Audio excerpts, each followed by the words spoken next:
Le soleil se levait doucement sur un village de Kédougou, baignant les cases en terre cuite d'une lumière dorée. Les enfants riaient et couraient dans la poussière, tandis que les femmes s'affairaient au puits. Dans une petite hutte au toit de chaume, Binta, une adolescente vive et studieuse, s'appliquait à recopier une leçon. Son vieux cahier était couvert de notes soignées, et ses yeux brillaient de passion. Elle s'arrêta un instant, levant les yeux vers sa mère, Aïssata, qui préparait un repas. Binta enthousiaste dit « Maman, tu sais, un jour, je veux être comme Madame Koulibaly, la maîtresse. Elle dit toujours qu'une femme instruite peut changer le monde. » Aïssata souriant tristement en lui répondant « Tu as de grands rêves, ma fille. Mais ici, le monde ne se change pas si facilement. » Binta fronça les sourcils, intriguée par le ton de sa mère, mais avant qu'elle ne puisse poser une question, la porte s'ouvrit brusquement. Mamadou, son père, entra dans la pièce, le visage grave. Il portait une chemise usée et un bâton en main. Binta savait que son père avait l'habitude d'annoncer des décisions importantes de façon brutale. Mamadou dit d'un ton sec, « Binta, viens ici. J'ai à te parler. » Elle se leva, inquiète, et s'avança timidement. Mamadou continua d'un ton sérieux, « J'ai trouvé un mari pour toi. C'est Daouda, l'homme le plus respecté du village. » Un silence lourd tomba dans la pièce. Les mots résonnèrent dans l'esprit de Binta comme un coup de tonnerre. Binta ébranlée lui dit, « Un mari ? Mais Baba, j'ai 16 ans. Je suis encore à l'école. » Mamadou lui répond avec fermeté, « L'école ne remplit pas nos marmites, ma fille. Daouda est riche. Il prendra soin de toi et de notre famille. C'est décidé. » Désespéré, Neta lui dit, « Non Baba, je ne veux pas. Je veux continuer mes études. Je veux devenir enseignante. » Mamadou frappa le sol de son bâton, coupant court à sa protestation. Puis lui dit avec un ton menaçant, « Les rêves ne nourrissent pas une famille, Binta. Ce mariage aura lieu, que tu le veuilles ou non. » Après le départ de Mamadou, Binta se tourna vers sa mère, les larmes aux yeux. Elle lui dit en la suppliant, « Maman, tu dois m'aider. Parle à Baba. Fais-le changer d'avis. » Aïssata évitait son regard, les mains tremblantes. Puis elle lui dit doucement, « Ton père veut ce qu'il croit être le meilleur pour nous, Binta. Nous avons des dettes, et je ne peux rien faire. » Binta lui répond en colère, « Alors tu vas me laisser être vendue comme une chèvre ? Maman, s'il te plaît, aide-moi. » Aïssata baissa la tête, accablée par la culpabilité. Le lendemain, les voisins murmuraient déjà la nouvelle. Certaines femmes félicitaient Aïssata pour « l'avenir prometteur » de sa fille. L'une d'elles, Astou dit à la mère de Binta, « Daouda est un homme généreux. Ta fille sera bien traitée. » Aïssata, mal à l'aise lui répond, « Oui, elle sera heureuse, si Dieu le veut. » Binta, cachée derrière une porte, écoutait les conversations. Son cœur se serra en entendant sa mère se plier à la pression. Cette nuit-là, Binta sortit de sa case, seule sous un ciel étoilé. Elle leva les yeux vers les étoiles, les larmes roulant sur ses joues. Elle se murmura, « Pourquoi est-ce que je dois sacrifier mes rêves pour des traditions ? Est-ce que quelqu'un m'entend ?» Mais seule la brise nocturne répondit à son appel. Dans la cour de l'école du village, Binta restait assise, un livre de mathématiques ouvert sur ses genoux. Autour d'elle, ses camarades discutaient joyeusement, mais son esprit était ailleurs. Elle savait que ce jour pourrait bien être son dernier dans cet endroit qu'elle aimait tant. Son professeur, Monsieur Sori, un homme d'une quarantaine d'années avec une voix chaleureuse et des yeux pleins de sagesse, remarqua son absence d'enthousiasme. Il s'approcha doucement d'elle en souriant, « Binta, pourquoi ce visage sombre aujourd'hui ? Où est passée la jeune fille qui lève toujours la main avant même que je finisse ma question ?» Elle lui répond les yeux baissés, « Monsieur, je ne sais pas si je pourrai revenir demain. Mon père m'a promis en mariage. » Un silence s'installa. Monsieur Sori posa une main rassurante sur son épaule en lui disant, « Tu es l'élève la plus brillante que cette école ait connue. Nous ne pouvons pas te perdre comme ça. Laisse-moi parler à ton père. Peut-être que je pourrai le convaincre. » Monsieur Sori se rendit chez Mamadou ce soir-là. Assis devant sa case, Mamadou fumait une pipe, l'air serein. À côté de lui, Aïssata brodait silencieusement. Monsieur Sori salua respectueusement. Salam alaikum, Mamadou. Je viens pour discuter d'un sujet important. Alaikum salam, Monsieur Sori. Entrez donc, lui répond Mamadou. Ils s'assirent, et Monsieur Sori plongea directement dans le vif du sujet. D'un ton sérieux, il lui dit. Mamadou, j'ai appris que vous aviez décidé de marier Binta. C'est une décision qui pourrait mettre fin à son avenir. Elle est une élève exceptionnelle, avec un potentiel incroyable. Mamadou lui répond, Binta est ma fille, Sori. Ce que je fais, c'est pour le bien de ma famille. Elle sera mariée à un homme respectable, riche, et influent. Que peut-on vouloir de plus pour une fille? Mais Mamadou, ce n'est pas seulement une question de richesse. Pensez à ce que Binta veut. Elle rêve de devenir enseignante. Vous avez l'opportunité de changer sa vie, ajouta Monsieur Sori. Mamadou posa sa pipe, les sourcils froncés et lui dit fermement, les rêves ne remplissent pas un bol de riz, Sori. Daouda m'a promis une belle somme et des terres en échange de ce mariage. Vous pensez que je peux dire non? Aïssata, toujours silencieuse, leva les yeux vers son mari, mais ne dit rien. Monsieur Sori insista, Mamadou, l'éducation de Binta peut rapporter bien plus que cet argent. Elle peut devenir un pilier de votre famille. Ne lui prenez pas cette chance. Agacé, Mamadou lui dit en se levant, ça suffit. La décision est prise. Merci de votre visite, mais je n'ai pas besoin de vos conseils. De retour chez elle, Binta se réfugia dans sa chambre. Elle serra son livre contre elle, des larmes roulant sur ses joues. Sa mère entra doucement, s'asseyant près d'elle. Elle lui dit d'une voix douce, ma fille, je sais que c'est difficile. Mais ton père fait ce qu'il pense être juste pour nous tous. Binta, toujours en colère, lui répond, juste? Est-ce juste de me vendre à un homme que je ne connais pas, maman? Est-ce juste de détruire mes rêves? Aïssata détourna le regard, la gorge nouée, elle chuchota, ton père ne m'écoute pas non plus, ma fille. Je suis désolée. Binta se tourna vers elle, le regard rempli de douleur, puis lui répond d'un ton amer, tu as peur de lui, maman. Tout le monde a peur de lui. Mais moi, je ne veux pas vivre comme ça. Le lendemain, alors que les enfants de l'école récitaient leurs leçons, Binta entra une dernière fois dans la salle de classe. Elle déposa ses livres sur le bureau de Monsieur Sori, incapable de retenir ses larmes. Elle dit d'une voix tremblante, je suis désolée, monsieur. Je ne peux plus venir. Monsieur Sori serra les poings, impuissant. Mais lui dit de manière émotive, sache que cette salle de classe sera toujours ouverte pour toi, Binta. Ne laisse jamais tes rêves mourir. Alors que Binta quittait l'école, les autres élèves la regardaient partir, certains murmurant, d'autres silencieux. Ce fut un moment déchirant, la fin prématurée d'une jeunesse remplie de promesses, et ainsi, un avenir lumineux fut étouffé par le poids des traditions et des intérêts personnels. Mais dans le cœur de Binta, une flamme continuait de brûler. Le combat de Binta contre l'injustice ne faisait que commencer. Le soleil se levait à peine, mais le village entier était déjà en effervescence. Les tambours résonnaient, les femmes s'activaient à préparer les plats, et les hommes montaient un grand chapiteau au centre du village. Pour les habitants, c'était une journée de célébration. Mais pour Binta, c'était le jour où sa liberté mourait. Dans sa chambre, elle était assise sur un tabouret, le regard vide. Sa mère, Aïssata, lui peignait les cheveux en silence. Essayant de masquer son chagrin, sa mère lui dit, « Ma fille, tu es belle comme une reine aujourd'hui. Tout le village parlera de toi. » D'une voix brisée, elle répond à sa mère, « Je ne veux pas être une reine, maman. Je veux rester une élève. » Aïssata s'arrêta un instant, les larmes aux yeux, mais elle reprit son geste, incapable de répondre. Le père de Binta, Mamadou, accueillait les invités avec fierté. Daouda arriva, vêtu d'un boubou éclatant, accompagné de ses deux épouses, Mariama et Fanta.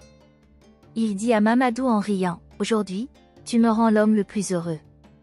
C'est une perle rare, ta fille. » Flatté, Mamadou lui répond, « Elle est jeune et forte, elle te donnera sûrement de beaux enfants. » Pendant ce temps, Binta, vêtue d'un pagne orné de motifs dorés, était amenée au centre de l'attention. Les chants et les danses commencèrent, mais elle n'entendait rien. Les visages flous des invités se confondaient, et son cœur battait lourdement dans sa poitrine. L'imam récita les prières, et les invités applaudirent lorsque Daouda prit la main de Binta pour sceller leur union. Avec le sourire aux lèvres, Daouda regarda Binta et dit, « À partir d'aujourd'hui, tu es ma femme. Tu n'auras plus jamais à t'inquiéter de rien. » Elle ne répondit pas.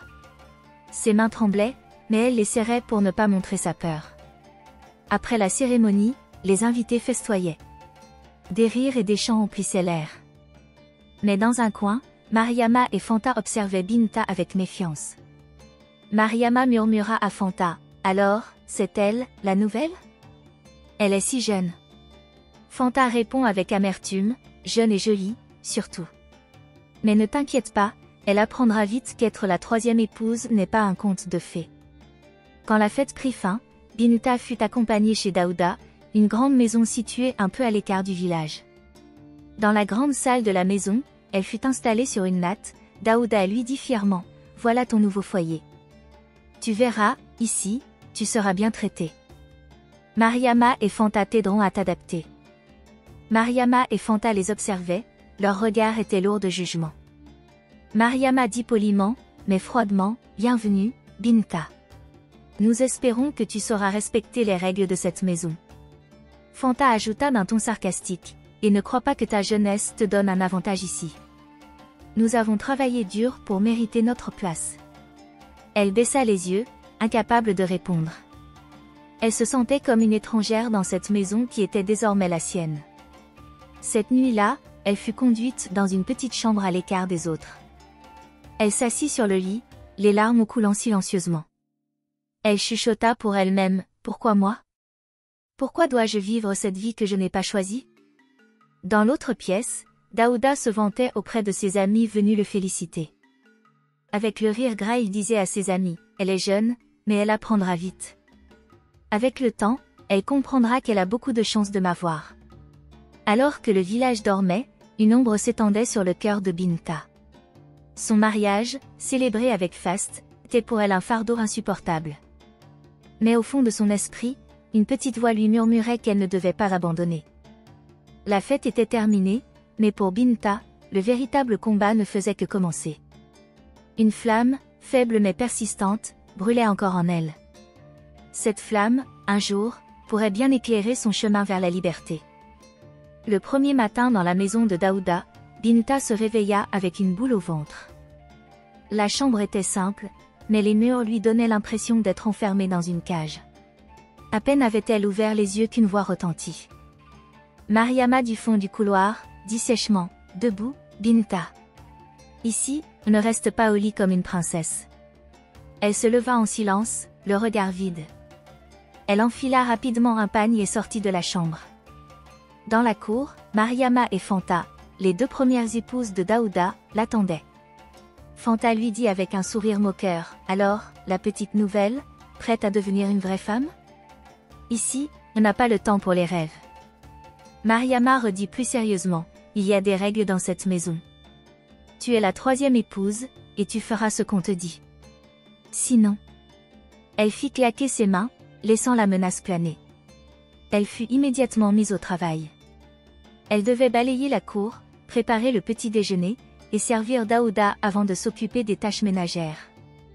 Pendant ce temps, Mariama et Fanta la surveillaient comme des rapaces.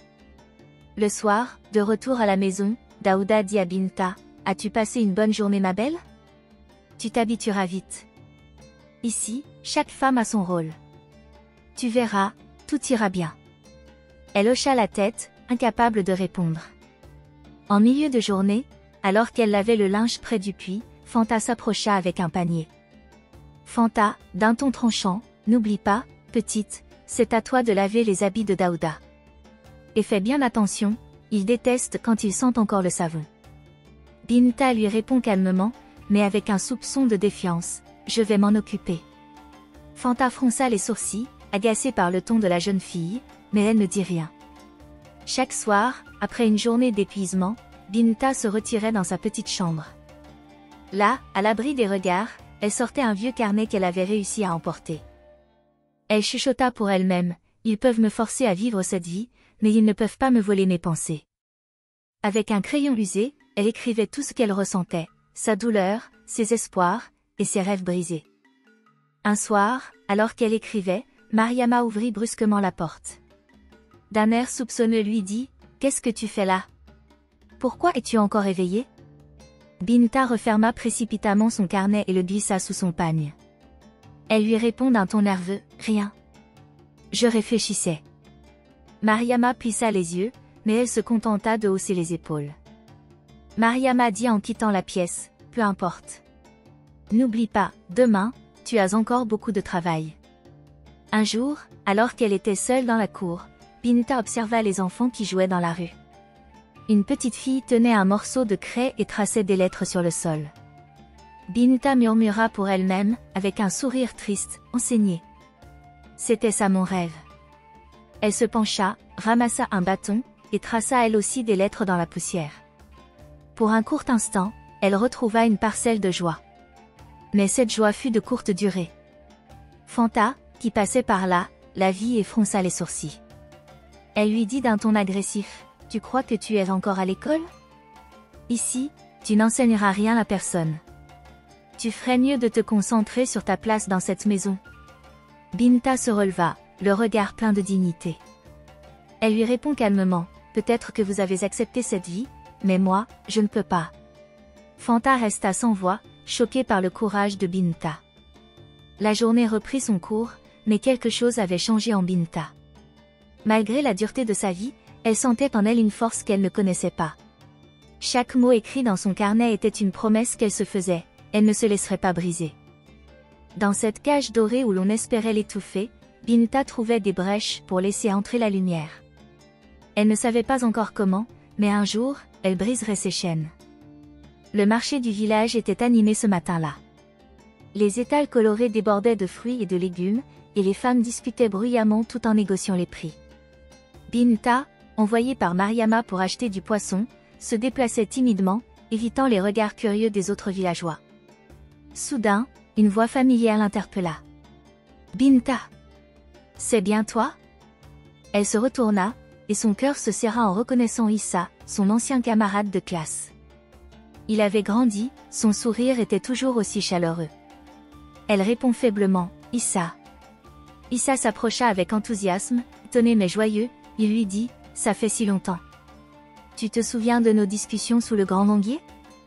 Je me demandais ce que tu étais devenu. » Elle baissa les yeux, son sourire forcé masquant son malaise. Hésitante, elle lui répond, « Beaucoup de choses ont changé. » Issa remarqua aussitôt sa tristesse.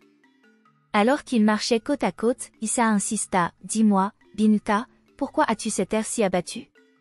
Où sont passés tes rêves? » Elle s'arrêta et jeta un regard autour d'elle pour s'assurer que personne n'écoutait.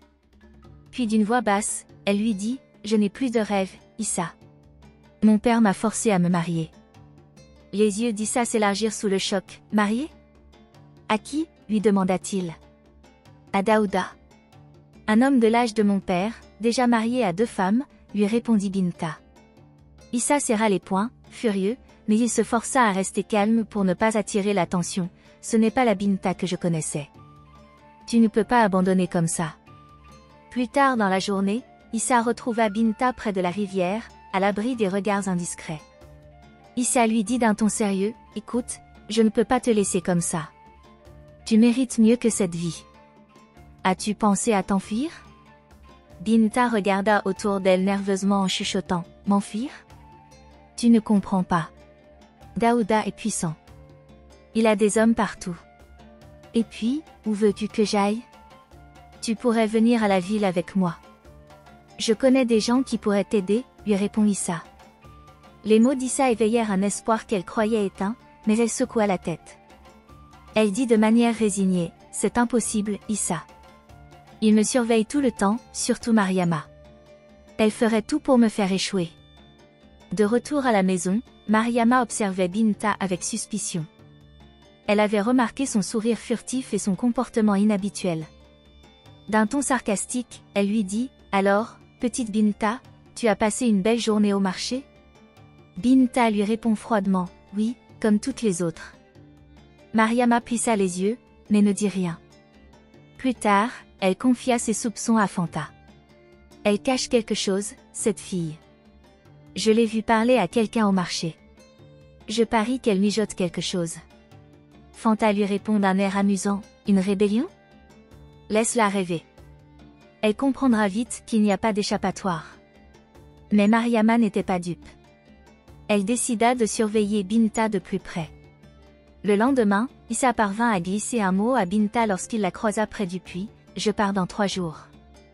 Si tu changes d'avis, viens au grand baobab au crépuscule. » Binta hocha la tête, mais son cœur battait à tout rompre. Cette nuit-là, elle écrivit longuement dans son carnet, pesant le pour et le contre. Cependant, Mariama entra soudain dans sa chambre sans prévenir. « Qu'est-ce que tu fais là ?» Binta referma précipitamment son carnet et répondit calmement, « Rien. Je réfléchissais. » Mariama la fixa, méfiante, mais finit par quitter la pièce. Alors qu'elle se couchait cette nuit-là, Binta fixa le plafond en silence. Les paroles d'Issa résonnaient dans son esprit. Elle se dit à voix basse, « Peut-être qu'il a raison. Peut-être qu'il est temps de prendre un risque. » Dans l'ombre de sa cage dorée, Binta commençait à préparer un acte de révolte silencieux. Mais chaque pas vers la liberté était jonché d'obstacles et de dangers. La maison de Daouda, autrefois silencieuse, était devenue un champ de bataille émotionnelle. Mariama et Fanta, ses 2 premières épouses, ne cachaient plus leur mécontentement. Elles se sentaient délaissées depuis l'arrivée de Binta, malgré l'évidente réticence de cette dernière à remplir son rôle de « nouvelle épouse ». Un matin, alors que Daouda buvait son thé sous le grand manguier de la cour, Mariama s'approcha, furieuse. « Daouda, combien de jours encore vas-tu ignorer tes premières épouses pour flatter cet enfant ?» Daouda lui répond d'un ton lassé, « Mariama, tu sais bien que je suis juste avec vous toutes. Pourquoi fais-tu tout un drame ?» Fanta, qui épluchait des légumes non loin, s'approcha pour ajouter son grain de sel, « Juste ? Nous ? Cela fait des semaines que tu ne viens plus manger avec nous. Tout est pour Binta maintenant. » Dans la cuisine, Binta entendait les éclats de voix. Elle baissa la tête, ses mains tremblantes alors qu'elle préparait le repas. Awa, une domestique de la maison, la regarda avec pitié. Awa lui dit doucement, « Tu devrais rester ici, Binta. Elles sont en colère, et c'est toi leur cible. » Elle lui répond amèrement, « Qu'ai-je fait pour mériter ça, Awa ? Je n'ai jamais voulu de cette vie. » Awa posa une main réconfortante sur son épaule en lui murmurant, « Reste forte, ma fille. Mais sois prudente. Leur colère est comme le feu, elle peut te consumer. » Plus tard dans l'après-midi, Mariama et Fanta confrontèrent Binta dans la cour. Mariama lui dit en criant, « Alors, petite princesse, tu es satisfaite ? Tu as tout pris, notre mari, notre maison, et maintenant notre paix. » Binta recula, choquée par l'agressivité de Mariama. Puis lui répond, « Je n'ai rien demandé. Vous croyez que je veux être ici ?» Fanta, les bras croisés, ricana, « Ne joue pas les innocentes. Tu savais très bien ce que tu faisais en acceptant ce mariage. » Binta leur répond, « Je n'ai rien accepté. Mon père m'a forcé. » Les mots frappèrent Mariama et Fanta comme une gifle. Mais au lieu de se calmer, Mariama explosa, « Que tu sois consentante ou non, tu es ici maintenant. Et tu vas apprendre à nous respecter. » Daouda arriva sur les lieux, attiré par les cris, « Que se passe-t-il ici ? Pourquoi criez-vous comme des hyènes ?» demanda-t-il. « C'est toi le responsable, Daouda.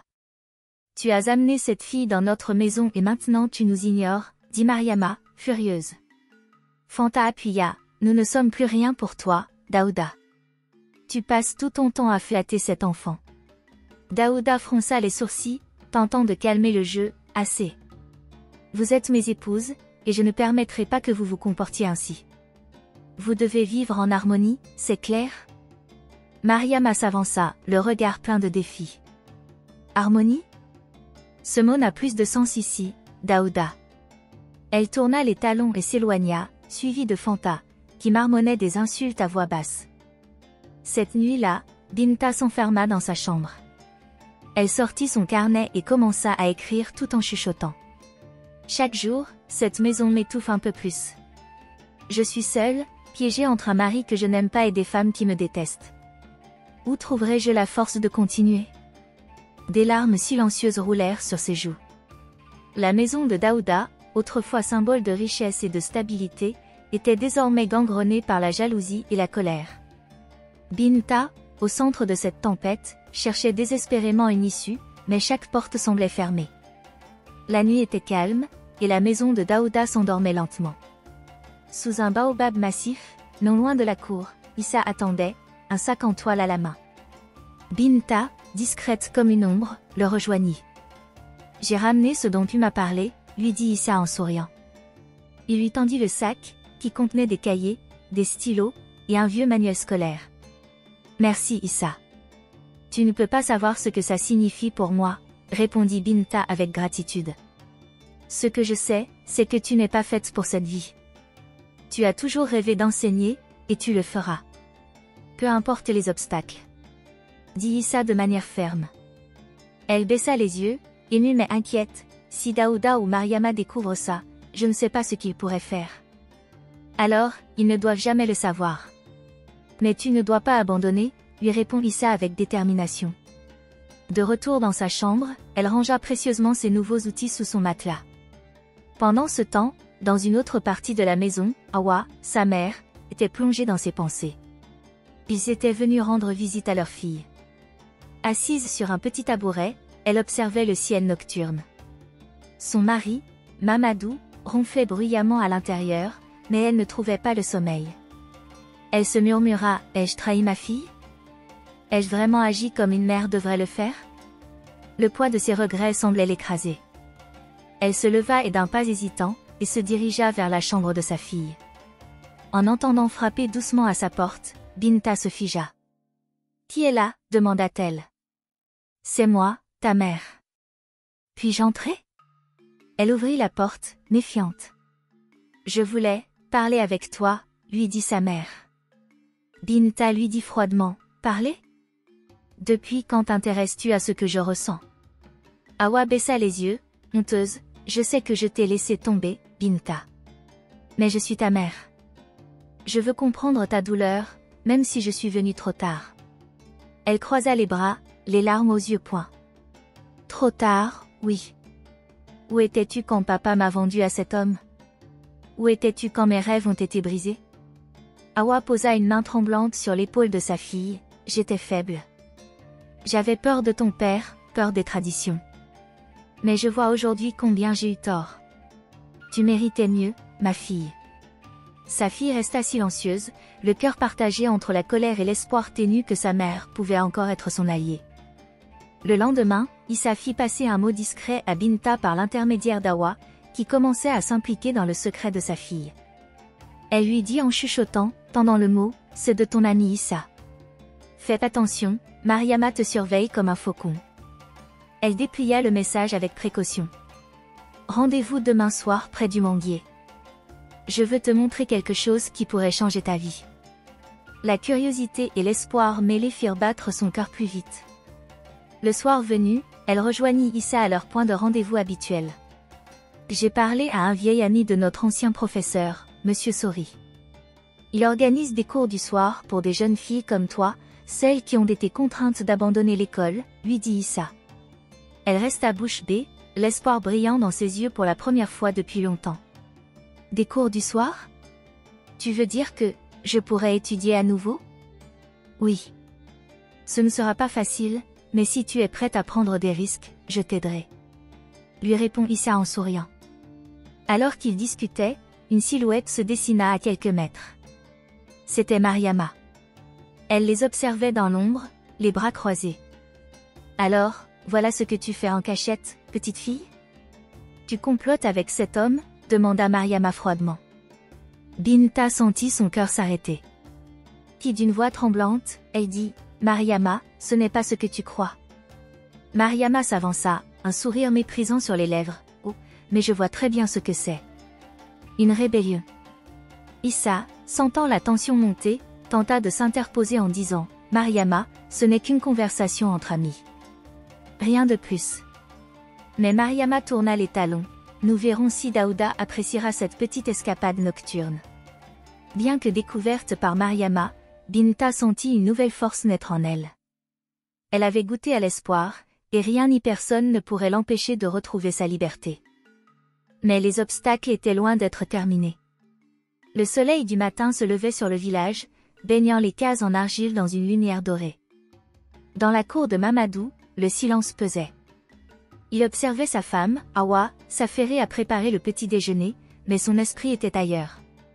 Depuis combien de jours Binta n'est-elle pas venue ici? Elle évite la maison, et moi aussi. Demanda-t-il. Awa posa son mortier, s'essuya les mains, et s'approcha timidement. Elle souffre, Mamadou. Tu le sais aussi bien que moi. Elle est mariée maintenant. Sa place est dans la maison de Daouda. Que veux-tu que je fasse? Dit Mamadou, agacé. C'est ta fille, pas un objet qu'on échange contre de l'argent. Regarde autour de toi. Le village murmure. Même toi, tu ne dors plus en paix. Mamadou se détourna, le regard sombre en disant, les murmures du village ne nourrissent pas une famille, Awa. Dans la maison de Daouda, Binta était allongée sur une natte, son visage pâle et couvert de sueur. Mariama et Fanta regardaient de loin, inquiètes mais sans intervenir. Mariama lui dit d'un ton sarcastique, « Alors, la petite princesse refuse même de manger maintenant. Elle pense que tomber malade lui donnera ce qu'elle veut ?» Fanta, d'un ton un peu plus douce lui dit, « Mariama, regarde-la. Ce n'est pas une comédie. Elle est vraiment malade. » Daouda entra, son visage assombri. « Qu'est-ce qui se passe ici? Pourquoi personne ne s'occupe de ma femme ?» Fanta lui répond, « Elle ne va pas bien, Daouda. Peut-être devrions-nous appeler un guérisseur. » Mais Daouda balaya la suggestion d'un revers de main, puis il dit froidement, « Elle a juste besoin de discipline. » Binta, lève-toi. Elle ouvrit à peine les yeux, sa voix faible, elle le supplia, « Je veux rentrer chez moi, chez ma mère. » Daouda serra les dents, furieux. La nouvelle de l'état de Binta se répandit rapidement dans le village. Les anciens se réunirent sous l'arbre à palabres pour discuter. Un vieil homme dit d'une voix sévère, « Ce n'est qu'une jeune fille. Elle doit apprendre à s'adapter. Les mariages forcés ne sont pas nouveaux ici. Nous avons tous suivi cette tradition. » Un autre homme protesta, « Mais à quel prix? Regardez ce qu'elle endure. Peut-être est-il temps de remettre en question ces pratiques. » Une vieille femme indignée dit, « Remettre en question nos traditions? Ce serait le chaos. Le respect des coutumes est ce qui maintient l'ordre ici. » La discussion devint houleuse, certains prenant le parti de Binta, d'autres défendant les traditions. Plus tard dans la journée, Mamadou se retrouva seul sous un manguier, plongé dans ses pensées. Issa, l'ancien camarade de Binta, passa par là et s'arrêta. Il s'approche prudemment. « Tonton Mamadou, puis-je te parler? » « Que as-tu à dire, Issa? » ?»« Si c'est pour me parler de Binta, je ne veux rien entendre. » Répond Mamadou en souriant. Issa poursuit d'un ton ferme, « Justement, tu dois m'écouter. Tu as vu son état. Elle est malade à cause de ce mariage. Cela vaut-il tout l'argent du monde? » Mamadou leva les yeux vers Issa, une lueur de doute dans son regard. « Tu crois que je ne le sais pas? Mais que puis-je faire maintenant? La parole est donnée. Le contrat est scellé. Tu es son père, tonton Mamadou. Si tu n'agis pas, qui le fera, lui dit Issa. » Les mots d'Issa résonnèrent dans l'esprit de Mamadou longtemps après qu'il fut parti. Dans la soirée, Mamadou se rendit chez Daouda. Il trouva sa fille toujours alitée, entourée de Fanta et Mariama. « Daouda, nous devons parler, » dit Mamadou. Daouda se redressa et lui répond froidement, « Que fais-tu ici, Mamadou? Tu as donné ta fille en mariage. Elle est maintenant sous ma responsabilité. » Mamadou lui dit calmement mais fermement, « Et cette responsabilité inclut de la briser. Regarde-la. Ce mariage-là tue à petit feu. Elle s'adaptera, comme toutes les autres, » répond Daouda. Mamadou haussa le ton, « Peut-être que non, peut-être que cette fois, c'est différent. » Daouda resta silencieux, tandis que les deux premières épouses échangèrent des regards à un certain point. Alors que Binta luttait contre la maladie et le désespoir, son père commençait à remettre en question le poids des traditions. Mais dans un village où les coutumes étaient gravées dans la pierre, changer les mentalités s'annonçait comme une bataille difficile. Un ciel lourd et orageux recouvrait le village, comme pour annoncer un malheur imminent. Depuis plusieurs semaines, Binta avait une fièvre persistante. Elle passait ses journées recroquevillée dans un coin de la maison, incapable de manger ou de dormir correctement. Dans la grande cour, Daouda, occupé à discuter avec des invités venus pour des affaires commerciales, ignorait complètement la détérioration de l'état de Binta. Mariama inquiète, dit à Fanta, « Cette jeune fille est en train de mourir sous nos yeux, et il n'a même pas levé un doigt pour l'aider. » Fanta haussa les épaules, et dit d'un ton amer, « Ce n'est pas comme si cela l'intéressait. Elle était juste un trophée de plus. » Dans sa hutte, Binta appelait faiblement sa mère, Awa, qui arriva en courant, « Maman. J'ai mal, tellement mal. » Awa, lui répond les larmes aux yeux, « Tiens bon, ma fille.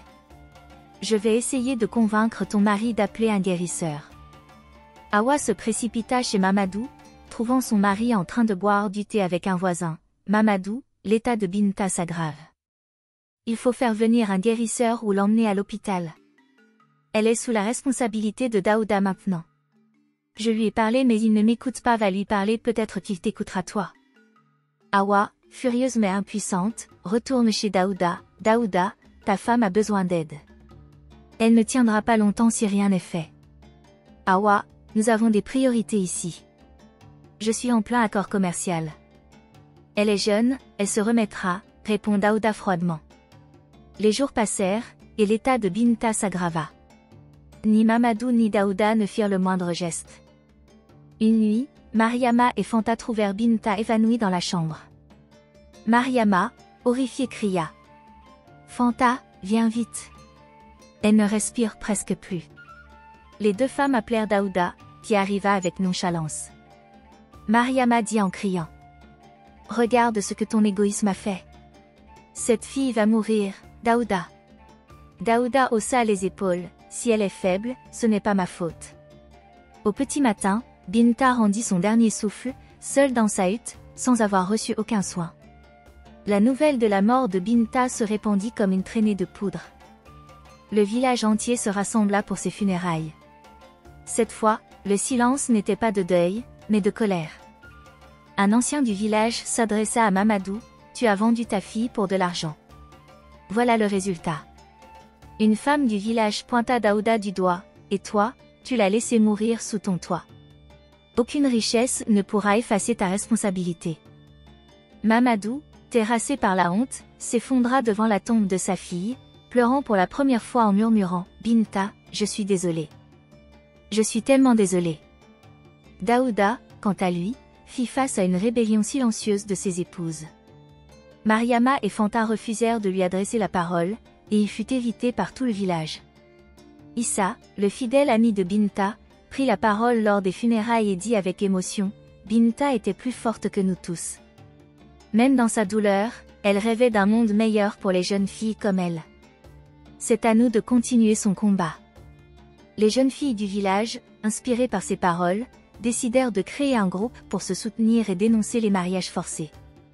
Malgré la tragédie, la mort de Binta devint un tournant pour le village. Les anciens commencèrent à reconsidérer leurs traditions, et une nouvelle génération de jeunes filles, plus déterminées que jamais, se leva pour changer les choses. Binta a perdu la vie, mais son esprit vit à travers les cœurs de ceux qui osent rêver d'un avenir meilleur.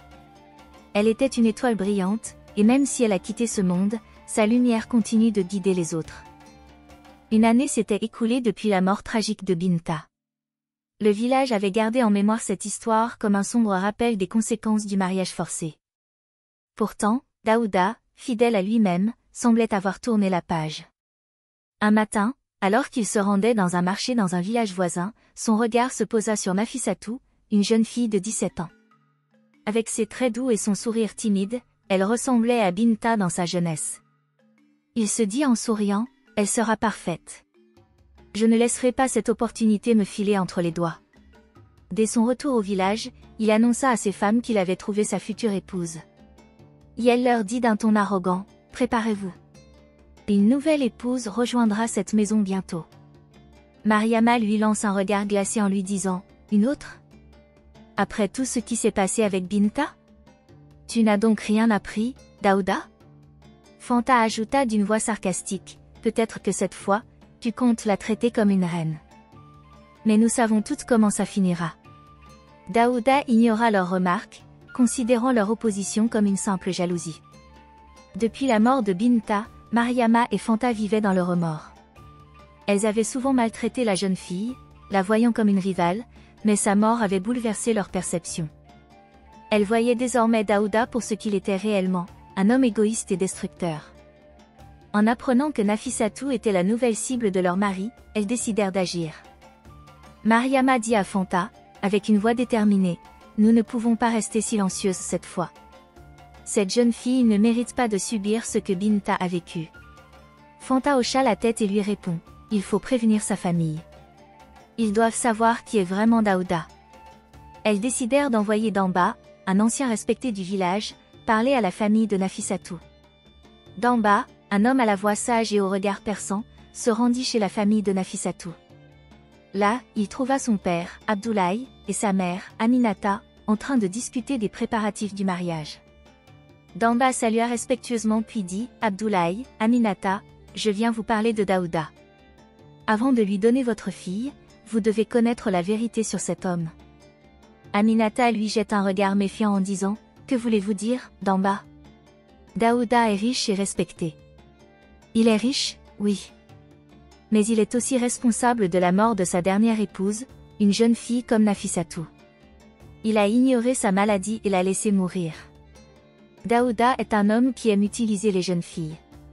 C'est un éternel égoïste, il ne pense qu'à lui et la satisfaction de son désir maladif de jeune fille. » Il raconta en détail ce qui s'était passé avec Binta, son mariage forcé, son désespoir, sa maladie, et la négligence de Daouda qui avait conduit à sa mort. Abdoulaye dit d'une voix choquée, « Pourquoi n'avons-nous jamais entendu parler de cela ? Parce que les traditions et le silence protègent des hommes comme lui. Mais je ne pouvais pas rester muet cette fois. Votre fille mérite mieux. » Répondit Damba. Après avoir entendu l'histoire, la famille de Nafissatou prit une décision claire, leur fille ne serait pas donnée à Daouda. Lorsqu'il revint au village pour finaliser les arrangements, il fut accueilli par Abdoulaye qui lui dit de manière ferme, « Daouda, nous avons changé d'avis. Nafissatou ne sera pas votre épouse. Retournez chez vous. » Quoi ? Après tout l'argent que j'ai dépensé pour cette union ? Vous osez me manquer de respect ? Demanda Daouda d'un ton furieux. Le respect doit être mérité, Daouda. Nous ne vous devons rien. Tout ce que tu dépensais pour ma fille tu l'as fait parce que tu le voulais, personne ne te l'a demandé, lui répond Abdoulaye. Daouda, humilié et furieux, rentra chez lui en tempête. Il accusa Mariama, Fanta et tout le village d'être responsables de cet échec. Il arrive chez lui en criant, « C'est votre faute. Vous avez détruit ma réputation. Tout le village est contre moi. Dans toutes les maisons, on ne parle que de moi. » Mariama lui répond calmement, « Non, Daouda. C'est toi qui as détruit ta propre réputation. » Fanta le défia du regard puis lui dit, « Tu n'es qu'un éternel insatisfait. Tu cours toujours après les petites filles alors que tu as 2 femmes chez toi. Es-tu conscient de ton âge ? Tu n'es plus jeune. Laisse les jeunes filles profiter de leur jeunesse tranquillement. Ou cherche-toi une femme de ton âge. C'est scandaleux, tout le village ne parle que de ton comportement avec les jeunes filles. Toutes les jeunes filles se méfient de toi et se font des murmures à chaque fois qu'elles te voient. » Le village entier apprit rapidement ce qui s'était passé. Daouda devint un paria, évité même par ceux qui autrefois recherchaient sa compagnie pour son argent. Mariama et Fanta, bien que toujours ses épouses, commencèrent à vivre pour elles-mêmes, refusant de lui obéir. Les hommes comme Daouda prospèrent dans le silence, mais un simple acte de courage peut briser leur pouvoir. Grâce à la prise de conscience des habitants du village, une autre tragédie a été évitée, et le souvenir de Binta a permis de sauver Nafissatou.